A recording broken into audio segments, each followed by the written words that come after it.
keadilan bagi seluruh rakyat Indonesia. Katanya, pemerintahan ini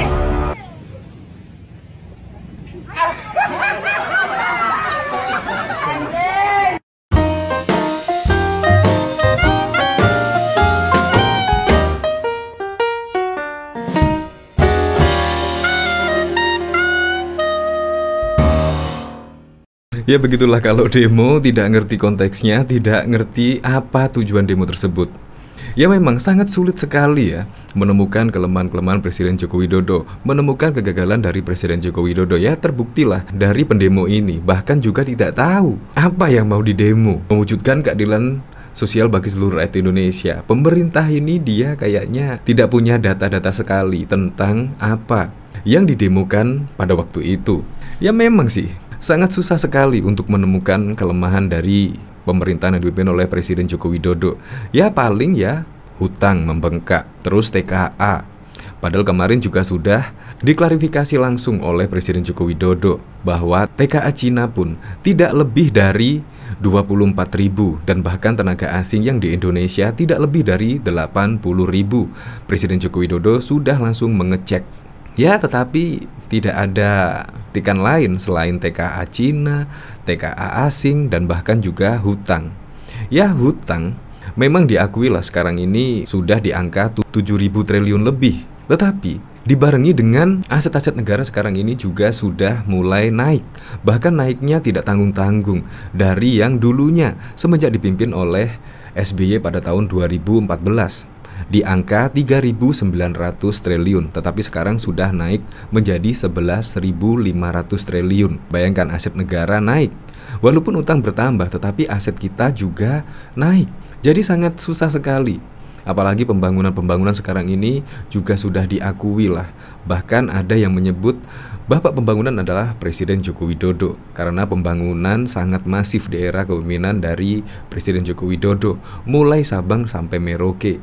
Dan bahkan juga tambang-tambang yang dahulu dikuasai asing sekarang juga sudah kembali lagi di pangkuan Ibu Pertiwi. Ya seperti Freeport, Blok Mahakam, semua juga sudah balik ke Indonesia. Apalagi coba, sekarang juga nikel, sekarang juga sudah di-stop, bahkan diolah sendiri. Dan bahkan Presiden Joko Widodo membuat smelter Freeport juga ada. Kurang apa coba? Sekarang Indonesia sudah bisa berjaya di negeri sendiri. Ya semoga saja lah besok pada tahun 2024 bisa menemukan calon penerus Presiden Joko Widodo dan bisa meneruskan program-program pembangunan yang dicita-citakan oleh Presiden Joko Widodo. Ya semoga saja lah siapapun itu presidennya, semoga bisa meneruskan cita-cita dari Presiden Joko Widodo. Apalagi kemarin juga disusul dengan hasil survei.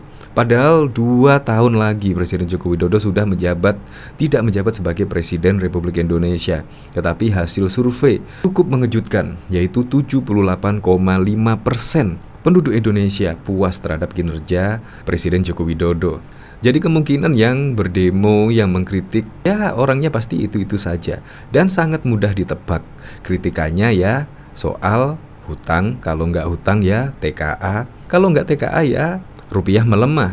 Padahal minggu-minggu ini rupiah cenderung menguat. Bahkan menguatnya tidak tanggung-tanggung. Yang dulu 1 minggu yang lalu itu kurs rupiah terhadap dolar mencapai 15.500, tetapi sekarang bisa di bawah 15.000 rupiah. Itu sungguh keren sekali. Dari sini coba kita lihat komentar-komentarnya ya. Dengernya bikin ketawa dan terus pengen muntah.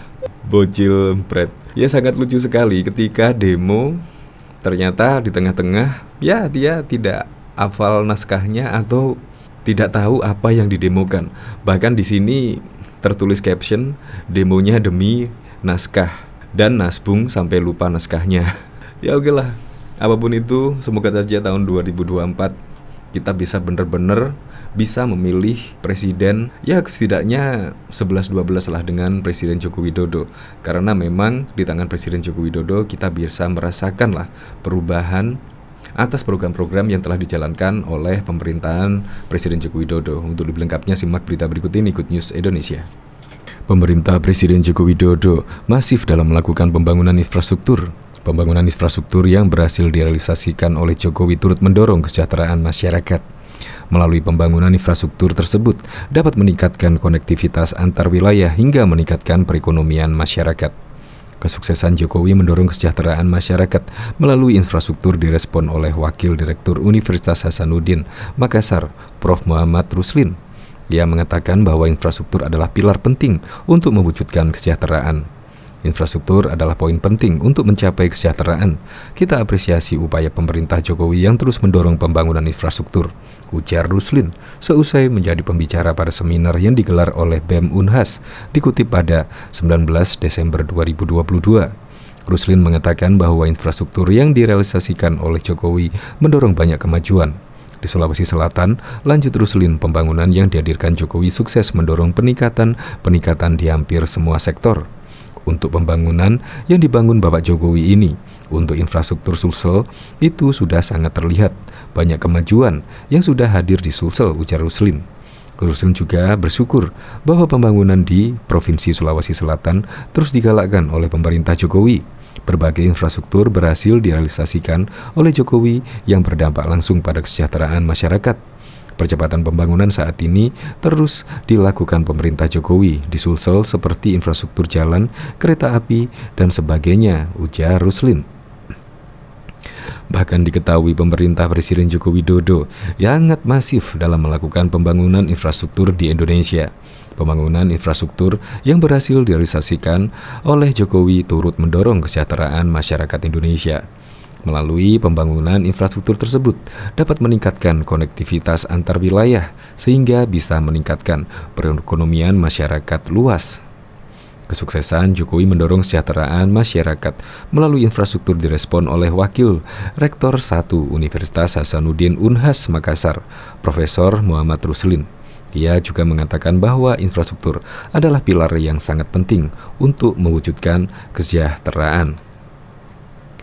Infrastruktur adalah poin yang sangat penting untuk mencapai kesejahteraan. Kita sangat mengapresiasi upaya pemerintahan Presiden Joko Widodo yang juga terus mendorong pembangunan infrastruktur di Indonesia, ujar Ruslin seusai menjadi pembicara pada seminar yang digelar oleh Badan Eksekutif Mahasiswa Unhas pada Senin 19 Desember 2022 yang lalu. Ruslin juga mengatakan bahwa infrastruktur yang direalisasikan oleh Jokowi mendorong banyak kemajuan. Di Sulawesi Selatan misalnya, lanjut Ruslin, pembangunan yang dihadirkan Jokowi sukses mendorong peningkatan di hampir semua sektor.